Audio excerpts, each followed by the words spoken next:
ఎడారిలో సెలయేర్లు.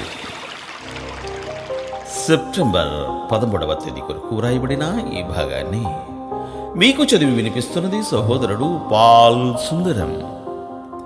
నీవు సిద్ధపడి ఉదయమున సీనాయి కొండ ఎక్కి అక్కడ శిఖరము మీద నా సన్నిధిని నిలిచి ఉండవలెను. నిర్గమాకాండ గ్రంథము 34వ అధ్యాయము 2వ వచనం. దేవునితో సహవాసం కోసం ఉదయకాలం నియమించబడింది.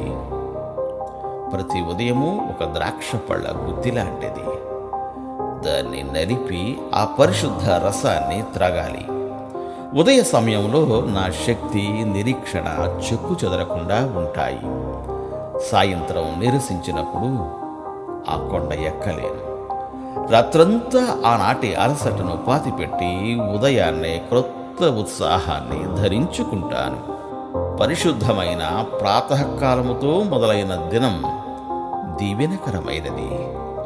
తొలి విజయం ప్రార్థనలో పొందితే ఆ రోజంతా విజయవంతమే. తెల్లవారుజామునే కొండ శిఖరం మీద నీవు ఉండగలిగితే ఆ దినమంతా పవిత్రమే. తండ్రి, నేను వస్తున్నాను. నీ పరిశుద్ధ శిఖరానికి రానియకుండా ఈ పొలపు ప్రాంతాల్లోని ఏదీ నన్ను ఆపలేదు. నీ పిలుపుకే నేను వచ్చాను. అందుకే నాకు నువ్వు ఎదురు వస్తావు. ఉదయాన్నే శిఖరానికి చేరగలిగితే ఆ దినమంతా ఆనందమే.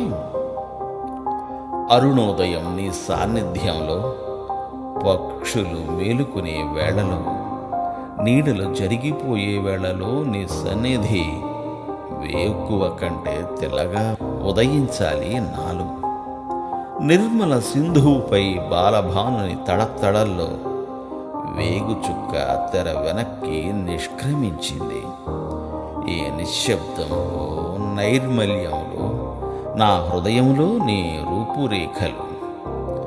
మసక వెలుతురులో నీతో ఒంటరిగా ఆరాధనలో, ఏకాంత సేవలో, కళ్ళు విచ్చిన ప్రతి పులకరింతల్లో, చల్లని మంచు ముత్యాల పలకరింతల్లో, ఆత్మ అలసి సొలసి నిద్రించే వేళ వాలిపోయే కళ్ళు నిన్ను స్మరించాయి.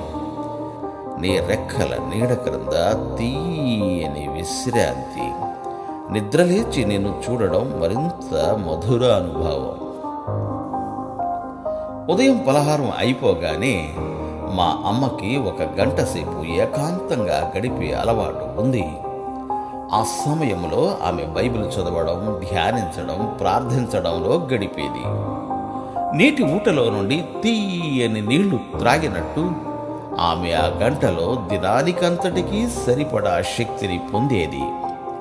ఆ రోజంతా ఎదురయ్యే చిరాకులు, ఒత్తిడులకు తట్టుకొని నిలబడగలిగేది.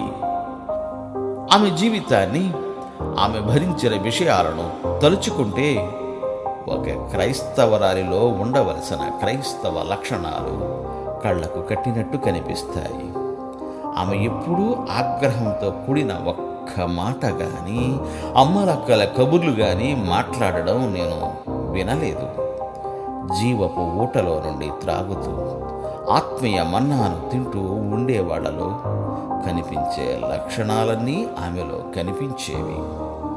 వికసిస్తూ ఉన్న మొగ్గలనే దేవునికి ఇవ్వండి, వడలిపోయిన పువ్వుల్ని కాదు. అంటే ప్రాతకాలపు తాజా సమయాన్ని దేవునితో సహవాసం చేసేందుకు ఉపయోగించండి. దేవుడు మేము దీవించుగాక. ఆమేన్. ఆమేన్.